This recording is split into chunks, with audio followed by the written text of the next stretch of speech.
anyways, yeah, I wavy crimped my hair, and I make this jewelry for my hair, make it myself. It's easy. So yeah, I wanted to make myself look presentable for my doctor's appointment. So yeah, I saw my oncologist today, and yeah, saw my oncologist, and she said everything looks good. The results for my CT scan that I get every once in a while, she said looks good, and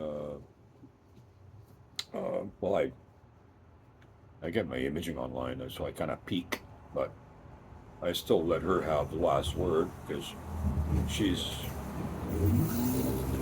she's the oncologist. I'm not. She's the doctor, so I'm not. So I still let her have the last word, even though when I looked at my imaging results and on radiology report, it looked pretty good. But I still let her have the last word. But anyways, yeah. So I got the green light. Everything's good. So and I also a while ago it looked like there might have there's a little bit of prostate cancer.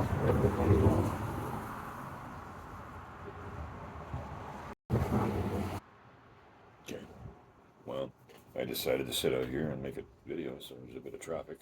Anyways, yeah, the thing about the prostate cancer was just a small bit was found, and that's gone.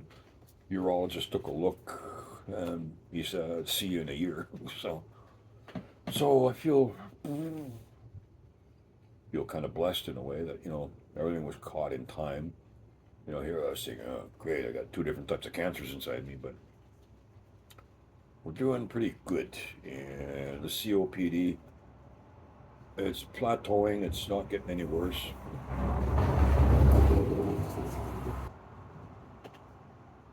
A few mosquitoes around here. Anyways, so the COPD isn't getting any worse. It's staying plateaued.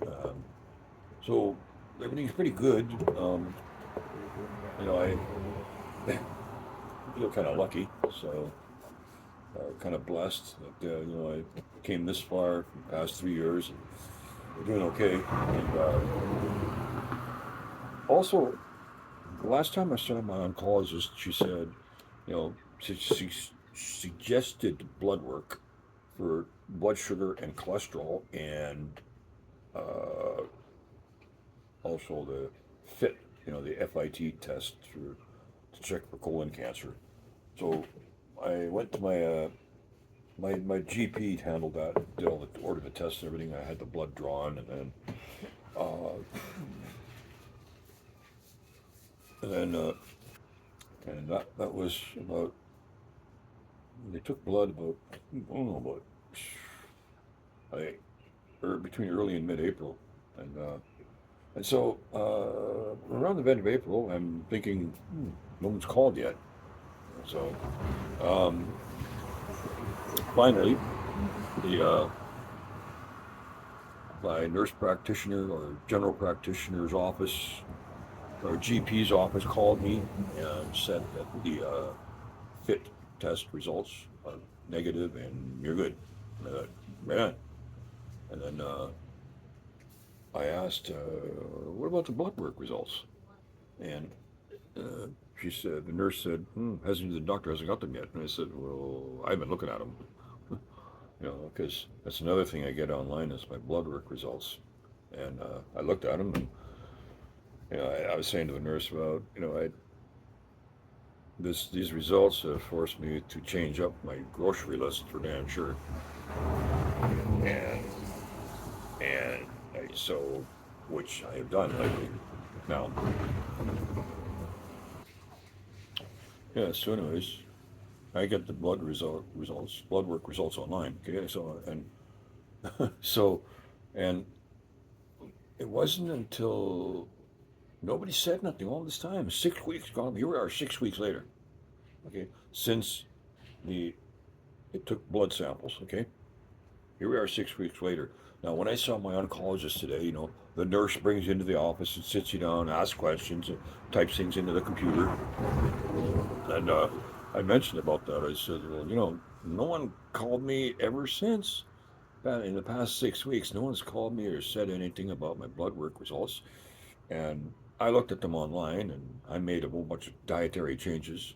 And I guess she mentioned that to my oncologist. So my oncologist comes in a couple of minutes later and said, "Yeah, I looked at your blood work results, and I guess she never knew about them either. I never looked at them either, or never looked at my blood work results until it was time to see me." Okay, and that's usually how it goes. Like they got a lot of people to see, so don't expect them to look at your test results, 3 weeks before you get there. Okay, so anyways, it's usually on the same day. Anyways, she looked at them, and I told her, I made some changes, and you know, but when so anyways, when I think about it, it's like if I didn't see these results and nobody said anything, you know, here we are 6 weeks later. By now, I probably could have been pre-diabetic because when I looked at them, like 6 weeks ago, I saw it said uh, A1C level. It said in the risk zone. The next one zone is pre-diabetic. Okay, and triglyceride levels were pretty high. If those stay too high, your cells will become insulin resistant. And also, my cholesterol was a bit concerning. So, and my oncologist today said that. So, yeah, when I saw my oncologist today, she said she's a bit concerned with the cholesterol levels, which, that concern that could cause atherosclerosis and calcification in your coronary arteries, and it's not good. You could get angina, chest pains, and that's not good. That's bad. Anyways, so I basically I changed up my diet about. Hang on, getting dim in here. You can see me. I changed up my diet about 6 weeks ago. Now, another thing I found on the whatchamacallit, the, um,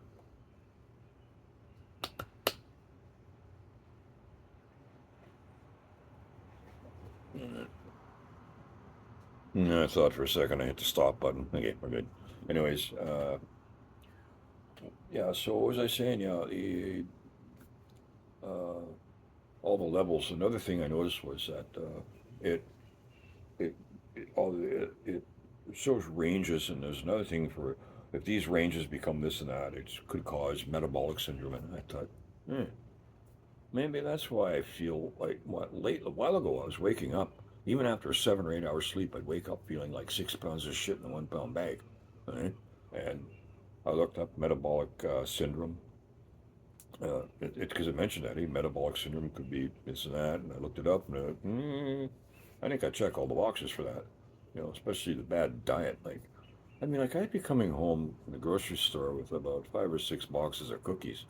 And like tater tots or potato patties. I mean, my God, it's like you take them out of the oven, yeah, yeah, you take them out of the oven, and I look at the parchment paper, and there's enough for a lube oil and filter, and I'm thinking to myself, I don't even want to know what type of oil I've been eating all this time. And the sweet stuff, the sugar, that's the bad stuff, man. That's probably the worst stuff for you, is like sugar. So, anyways, I, so, I changed up my diet about 6 weeks ago, eating better, more healthy stuff, and uh, I wake up feeling a lot better. Yeah. Now, I'm thinking, yeah, if nothing was said all this time, you know, uh, and I could have entered pre-diabetic, and you know, but so basically, you got to be proactive with yourself. You know, like If I didn't get the blood results online, I probably could have called and bug the shit out of them and hey, say what's going on. But had I not known, yeah, I might have been entering the danger zone. So yeah, yeah. So I'll be 65 pretty soon. I mean, like, I'm thinking, you know what? No, no, no. I'm not 25. I'm not bulletproof like I used to be. Okay. I mean, like, back then was like, the all-you-can-eat buffets and eat sweet stuff, and you're still okay. But once you get over 60, you gotta watch, man. Like,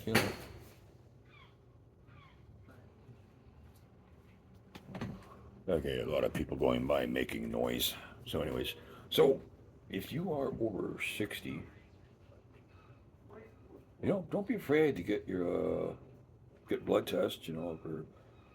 For all that, like triglycerides, your blood sugar level, your cholesterol. Because you could be like entering a danger zone and not even know it. And pre-diabetic, you know, they say it's a silent killer. You might not even know you're pre-diabetic until it's too late, right? And I and yeah, I since I changed everything up, I don't wake up feeling really crappy.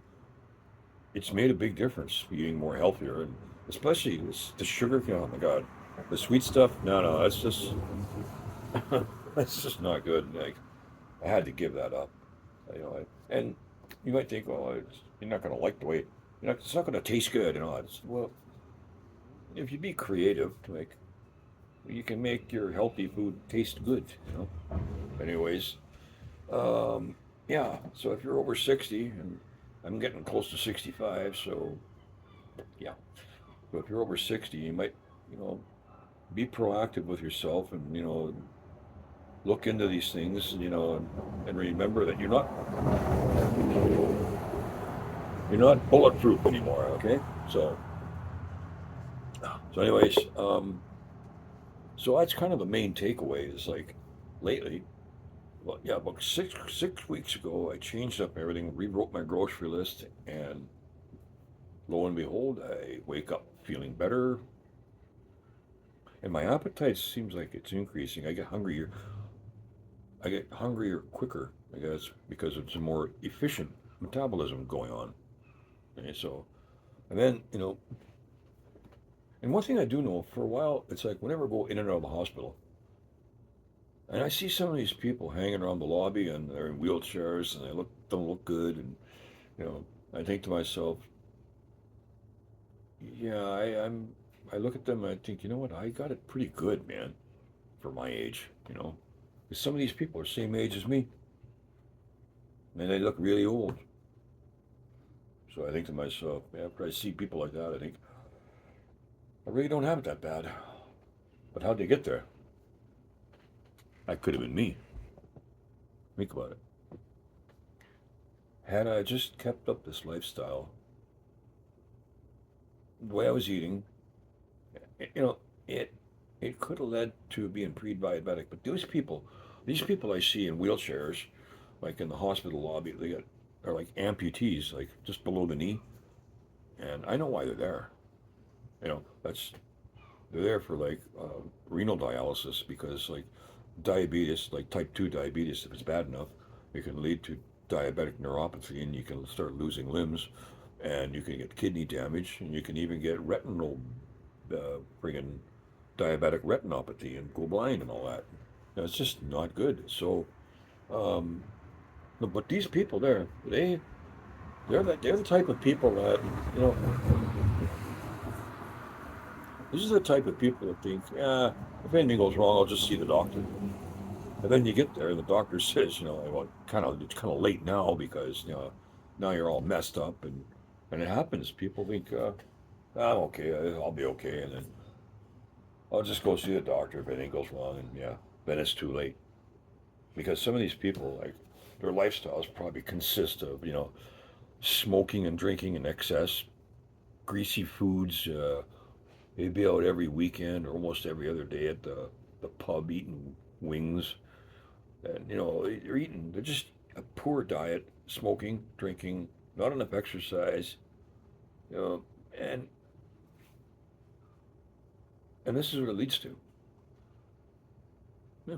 So so with myself, it's like, okay, you know, I made sure that I did something about this, and so anyways, yeah, the main takeaways: if you're over 60, you know, be proactive with yourself because watch how you eat, watch your lifestyle because